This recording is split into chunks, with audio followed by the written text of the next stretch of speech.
السلام عليكم حبايبتي العزاز ومرحبا بكم عندي على قناتي. قبل ما نبدا فيديو تاعنا اليوم صلوا على النبي المختار عليه افضل الصلاه والتسليم. اليوم خياتي العزاز راح نشارك معكم وصفه تاع السمك مع البطاطا في الفرن. كما كنتوا تشوفوا معايا عندي هنايا حبه تاع الصورين راني نظفتهم كما يلزم الحال ونحيت لهم عينيهم هذاك الشوك تاعهم نظفتهم كما يلزم الحال. هنا واش راح ندير معاهم؟ راح ندير معاهم كميه تاع كميه تاع الثوم هكذا بهذه الكيفيه. هذا الثوم اللي كنت شاركته ديجا معكم فيما سبق.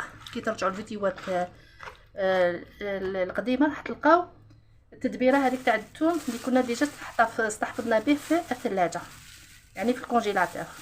هنا راح نزيد معاه كميه تاع الكمون بهذه الكيفيه، نوزع عليه كميه تاع الكمون وندير معاه كميه تاع العكري بابريكا بهذه الكيفيه. ها هي كميه تاع بابريكا ونزيد معاه الطوماطيش تاع علب، طماطم علب، طماطم مصبره بهذه الكيفيه. ونزيد معاه عصره تاع قارص بهذه الطريقه، عصره تاع القارص. هنايا ندير العصره تاع القارص، نحو العظم بيان سور، طاحت لي عظمه نحيها ما نديرهاش. ونخلط الكل مع بعض بهذه الكيفيه. انا نخلطو مليح مليح ونعاود نولي نقول لكم كيفاش راح نكملوها.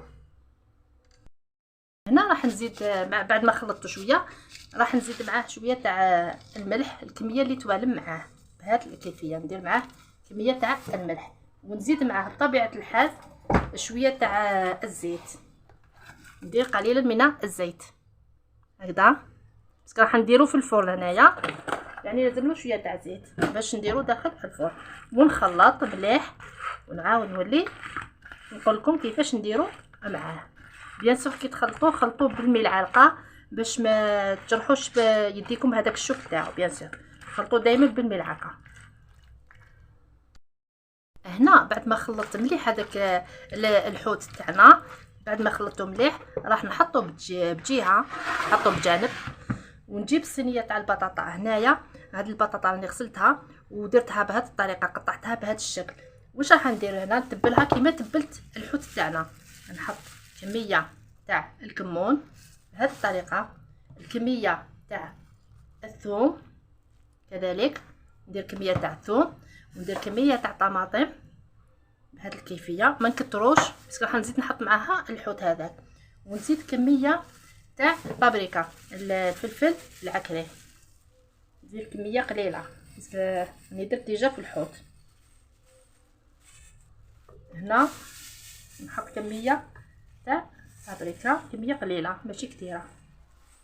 ونزيد نعصر عليها شويه تاع قارص بهذه الكيفيه.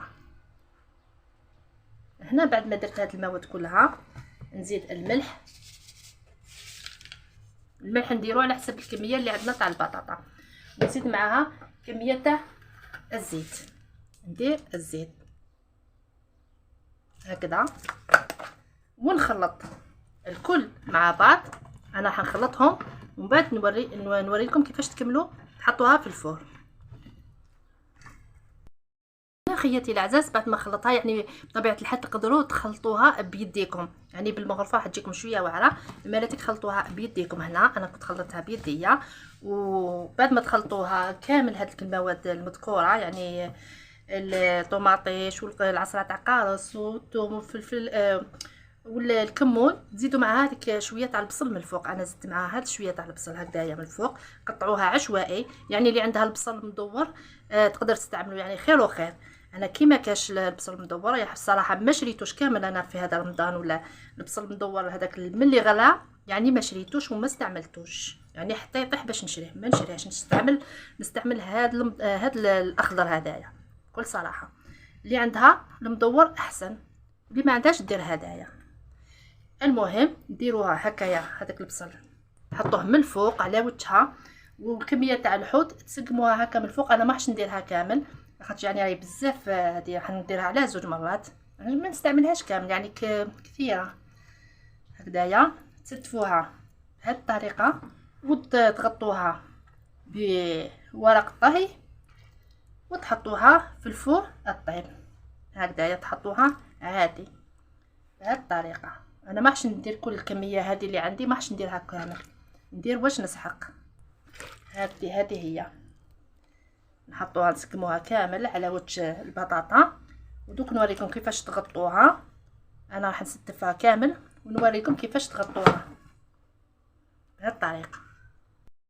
بطبيعه الحال هذيك الدرسه اللي قعدت لكم هنا في الباسينه تفرغوها تاني كامل فوق هذاك الباسينه هذيك، ديروا فيها شويه ماء، شويه ماشي بزاف، باش ديروا هذيك الدرسه هذيك، تشلوها كامل بهذه الطريقه هكذا، وتفرغوها على هكذا على الصينيه تاعكم بهذه الطريقه.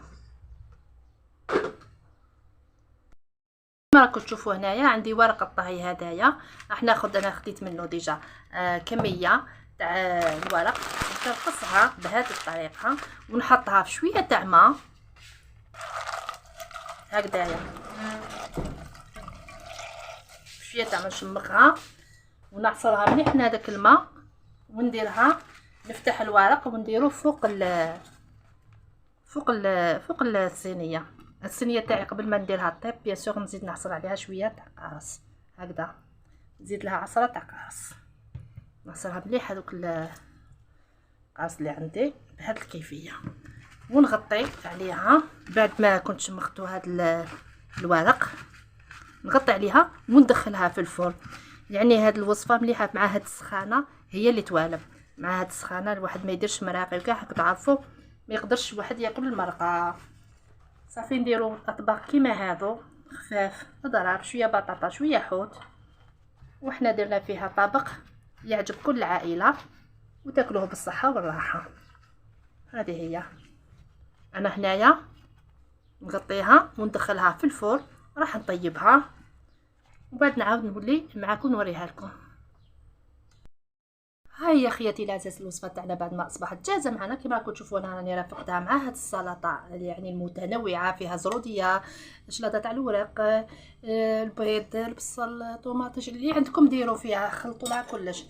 هنا راح نوري لكم كيفاش جات معنا.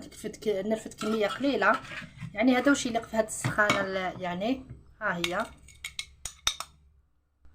شوفوا كيفاش جات معنا، ما شاء الله جات زبده. ها هي البطاطا، وها هو السردين اللي كنا الحوت عفوا صاورين بس كذا صاورين. هاي البطاطا اللي كنا درناها، وها هي كميه تاع الحوت اللي اصبحت جاهزه معنا. انا نقول لكم تاكلوا بالصحه والراحه. كما راكم تشوفوا ما شاء الله جات تشاحي. ها ندوق معكم واحده طابت بسم الله ما شاء الله. نتمنى انكم تجربوا هذا الطبق، ما راحش تندموا عليه، لانه طبق بسم الله ما شاء الله اروع ما يكون. خياتي العزاز رافقوها دائما مع سلطه مخلطه بهذه الكيفيه، يعني وصفه صيفيه سخانه. هذا واش يليق معها. في الاخير ما تنساوش تدعموا قناتي بلايك، واللي ماهوش مشترك يشترك في القناه فضلا وليس امرا. ومع السلامه الى فيديو اخر ان شاء الله.